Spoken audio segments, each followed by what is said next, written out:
Welcome to this reading of the 6th chapter of The Power of the Spoken Word by Florence Scovel Shinn.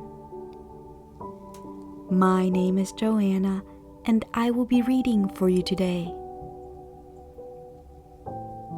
Chapter 6. Your Big Opportunity.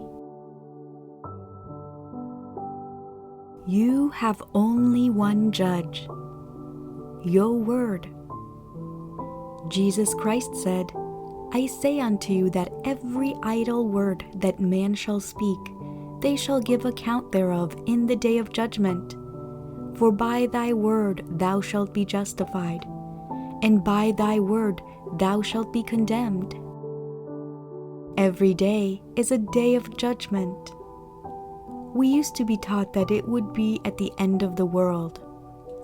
Look back in your life and see how you have attracted either happiness or disaster through your words. The subconscious has no sense of humor. People joke destructively about themselves and subconscious takes it seriously. It is because the mental picture you make while speaking impresses the subconsciousness and works out on the external. A person who knows the power of the word becomes very careful of his conversation. He has only to watch the reaction of his words to know that they do not return void. People make the worst mistakes by speaking while they are angry or resentful, because there is so much ill feeling back of their words. Owing to the vibratory power of words, what you voice, you begin to attract. People who continually speak of disease invariably attract disease. Invisible forces are ever working for man, who is always pulling the strings himself, though he does not know it. We read in the Bible, life and death are in the power of the tongue. Yet most people are speaking destructively from morning until night. It is because they have formed a habit of criticism, condemnation, and complaint, and are eager to tell you of their misfortunes and how mean all their relatives are. They wear themselves out, and people avoid them. They are talking themselves into a flock of troubles. Now that we know the power of the word, why not take the advantage of it? We take advantage of the radio, the telephone, and airplanes, but live with the mound builders in conversation. Science and religion are now coming together. Science is discovering the power within the atom. Metaphysics teaches the power within the thoughts and words. We are dealing with dynamite when we deal with words. Think of the power of the word in healing. A word is spoken and a chemical change takes place in the body. One of my friends was seriously ill. The doctor said she had chronic bronchitis and was on the verge of pneumonia. Her daughters and the doctor rushed her to bed, and she had a nurse. But weeks passed and there was no improvement.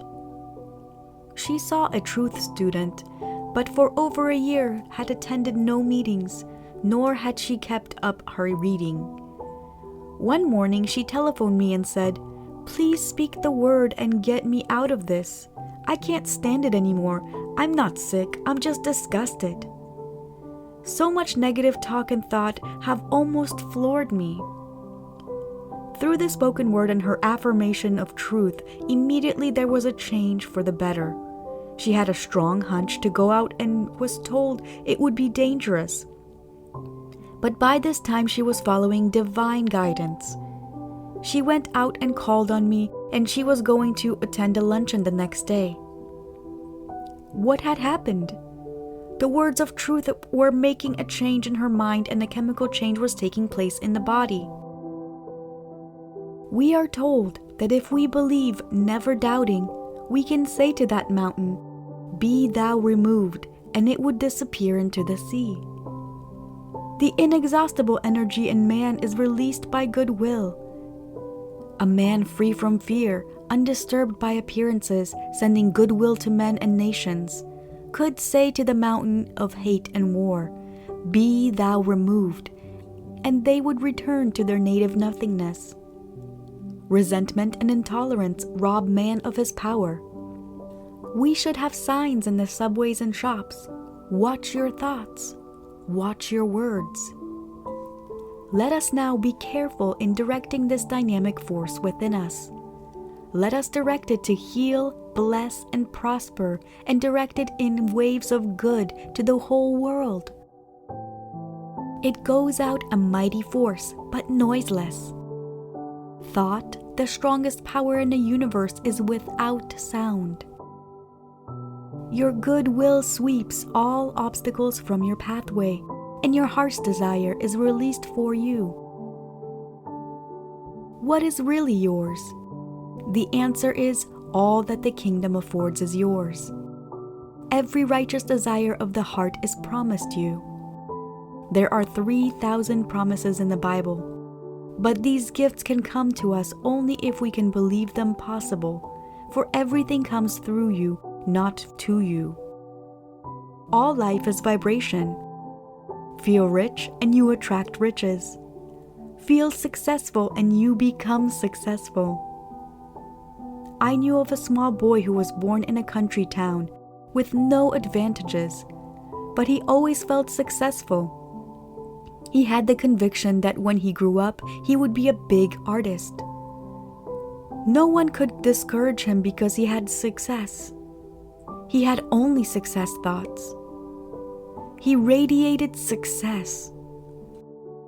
At an early age, he left the small town and went to a big city, and to support himself, he got a position as a newspaper artist on a daily paper.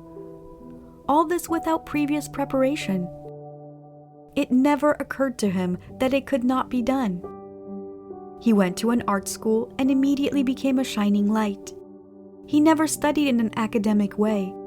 Whatever he once saw, he remembered. In a few years, he went to a still larger city and became a well-known artist. This success came to him because he was always seeing success. I will give you the land that thou seest. The children of Israel were told that they could have the land that they could see. The Bible is a metaphysical book, and it is speaking to the individual. This minute it says to each one of us, I will give you the land that thou seest. So what art thou seeing in your inner eye? What pictures are you inviting into your life? The imaging faculty has been called the scissors of the mind. If you have failure thoughts, reverse the thought with a success thought. This sounds easy enough to do, but when a failure thought has become a habit, it takes eternal vigilance to dislodge it.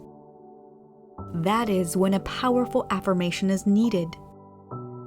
You cannot always control your thought, but you can control your word, and eventually the word impresses the subconscious and wins out. If you are in a negative state of mind, just take the statement, I look with wonder at that which is before me.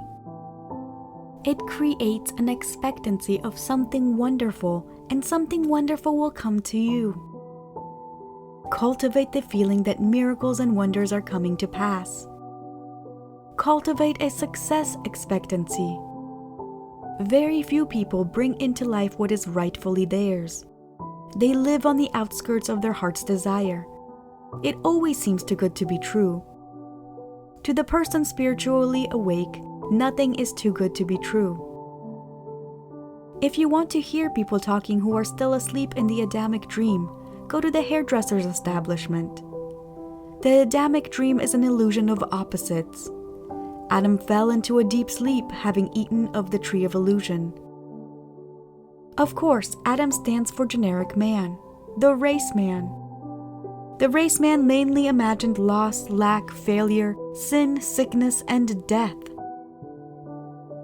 The awakened man knows only one power, God, and one condition, good. But now we will return to the beauty parlor. The following is an exact quotation and a good example of what one hears.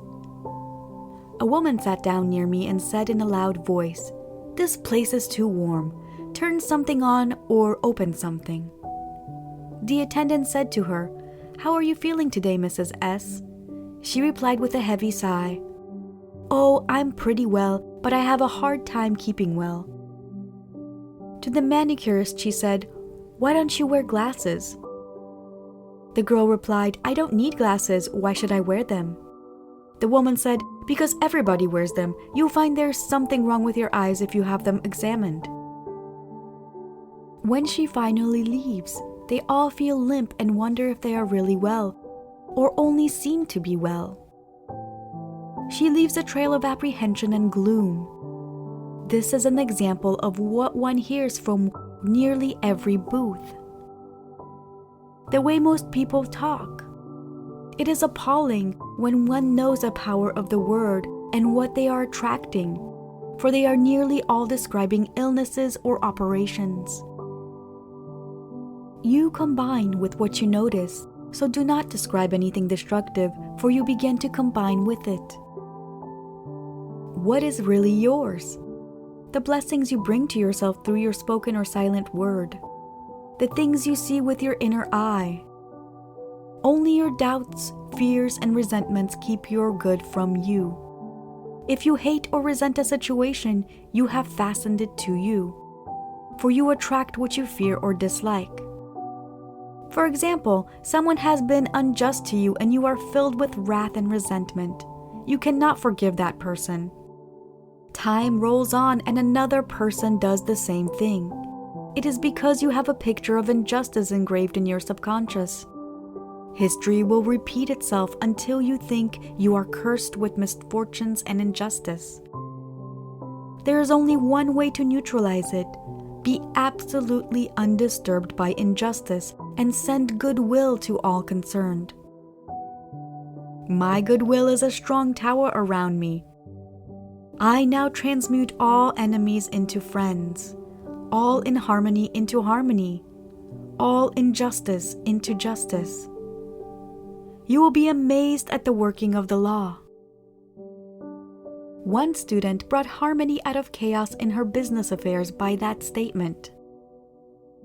Do not look back or hash over hard times, or you will be drawn back into these conditions.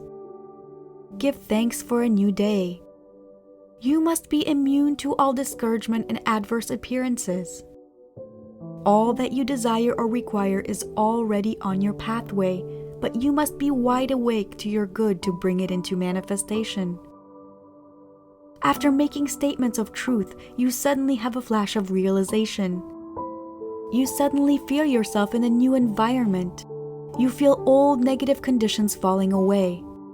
I once said to a woman, "The walls of lack and delay now crumble away, and you enter your promised land under grace." She said she had a sudden flash of a wall crumbling away, and she stepped over it. Soon after that, the change came, and she really did enter her promised land of plenty. I knew a woman whose daughter's desire was a home and a husband. In her early youth, she had a broken engagement. Whenever a possible marriage appeared on the horizon, she became frantic with fear and apprehension, picturing vividly another disappointment, and she had several.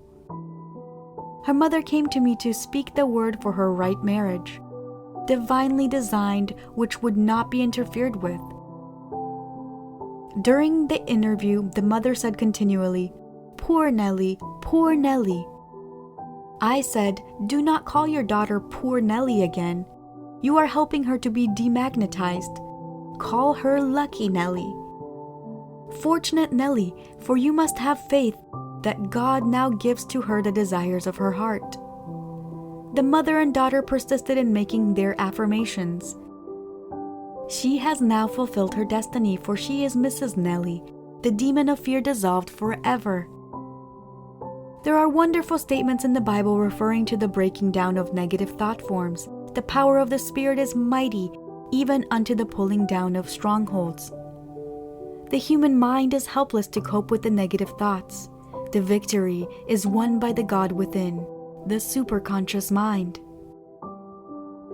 Brethren, whatsoever things are true, whatsoever things are honest, whatsoever things are just, whatsoever things are pure, whatsoever things are lovely, whatsoever things are of good report, if there be any virtue and there be any praise, think on these things. Philippians 4:8. If people obeyed this, general conversation would come to a standstill for a while until people learn to talk about constructive things. End of chapter 6. Thank you for listening to this reading of the 6th chapter of The Power of the Spoken Word by Florence Scovel Shinn. Comment below and let me know, what did you take out of this chapter today? If you liked this video, found it helpful or valuable in any way, hit that thumbs up button.